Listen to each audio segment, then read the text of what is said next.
that a lot of things that we want to do, a lot of places we would like to go, a lot of things we would like to experience, and we just stop at but, and we build a case. In fact, I was reading something the other day that talked about but. It says but is an argument for our limitations, and when we argue for our limitations, we get to keep them.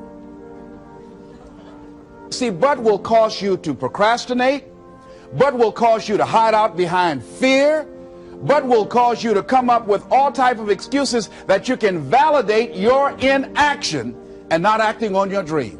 And right now, more than ever, people need to look for ways to live their dream. People need to look for ways to make it on their own. There is no such thing as job security. There's no such thing as a storm-proof or tragic-proof life. There are no guarantees today, ladies and gentlemen. The illusion is gone. There was a time when we graduated from high school, you were told, go to college and get out, and you go and work for a corporation for 30 or 40 years. They'll give you a gold watch and you'll retire. Special announcement, that day is gone. That day is gone, never to return again. So instead of people living in fear, feeling stressed out, feeling powerless, feeling like victims, I think it should be a time that we need to begin to look at ways that we can become an active force in our own lives. Look at ways when we can decide to take charge of our own destiny. Look at ways when we can decide to design a life of substance and begin to truly live our dreams. And it's time for people to decide, I'm ready to get on with my life. Shake somebody's hand on your right and left. A guy named Bob May said, they say, don't let nobody turn you around. Do that right quick. Now, you know, a lot of people say, I'm going to live my life one day when things get right. When I get all my bills paid. When I get my feet on the ground. I say, what have you been walking on? See, there are no problem-free moments. A guy named Dimples had a record one time called, If It Ain't One Thing, It's Another. And I say, if it ain't one thing, it's 12 others.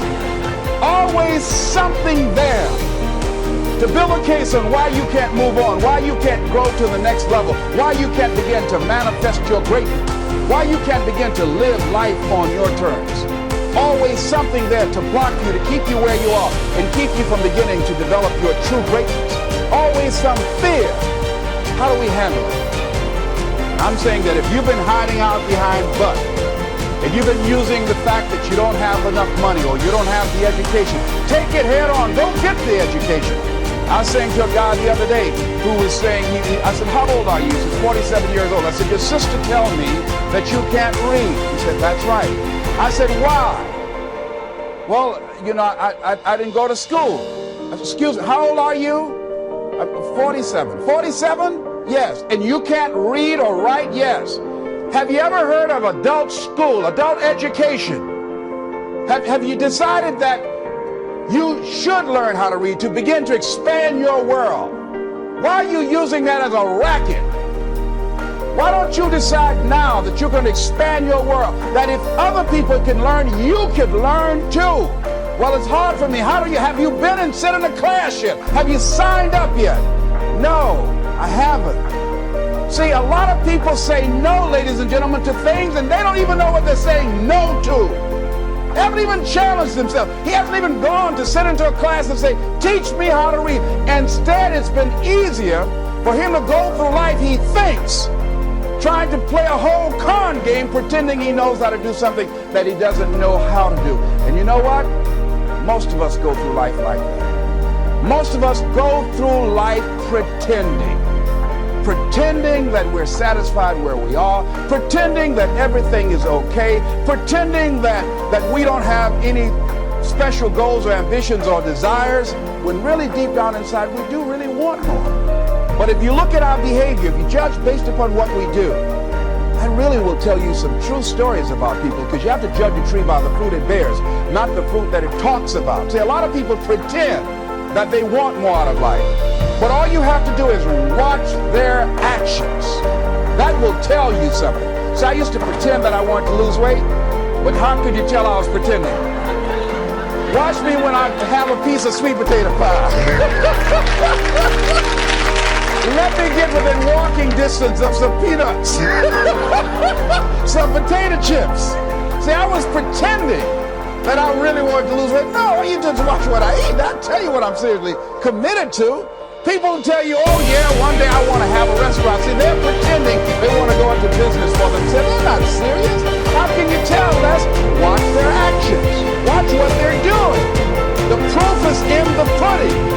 So if you want to do something, if you've thought about something you want to do, take it head on.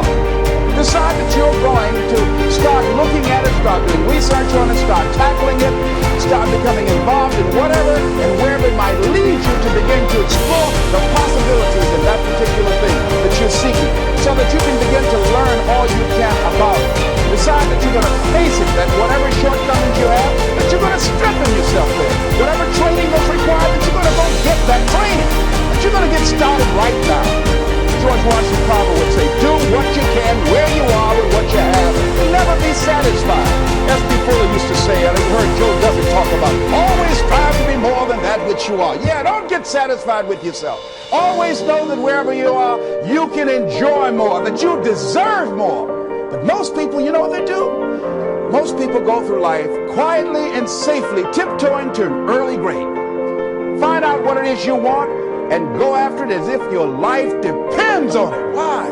Because it does. People that have found their passion, people that found the things that they love, people that have found the things that they can pour their lives into, those people live longer. I was in New York and I had to do a seminar at a special church, and a guy by the name of Reverend Johnny Youngblood. And I said, how is it that you were able to build this big housing facility and got all of the various community and religious groups together to have this dwelling for 2,000 residents that were once homeless? How were you able to take on this responsibility? Wasn't it overwhelming? He said, the kind of work I do, he said, it's in me. I've got to live what's in me. And I think that's everybody's desire, right? You got to live what's in you. Life is just too short and unpredictable. But what do we say? But there'll always be tomorrow. Oh no. There's no guarantees you're going to show up tomorrow. There are a lot of people who were here yesterday